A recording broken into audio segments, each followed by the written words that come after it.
So here we have another 6R80. This one is 4x4, so we took off the transfer box now. The other one is perfect. We test drive, the other one is perfect. The other one we did this morning. Put the other taco butter in. So the other box, that one is perfect. 255%. So now we're going to strip this one. I'm going to make this one brand new second hand. K-Town sees a high of 31, Park 35, and Nice 27. Recapping your top story at this Okay, hour, let's do it. Okay, so there the 6R80 Ford Ranger gearbox is stripped. Kobus says he's going to assemble it. Kobus.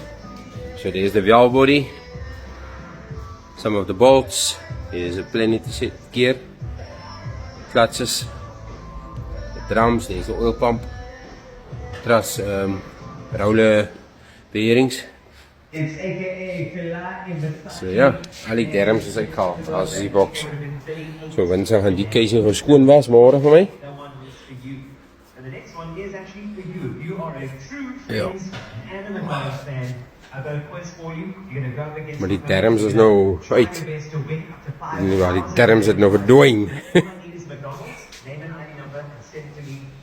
Ja, sê kom uit. Net terms oral se Kobus. Jy gaan mekaar sit Kobus.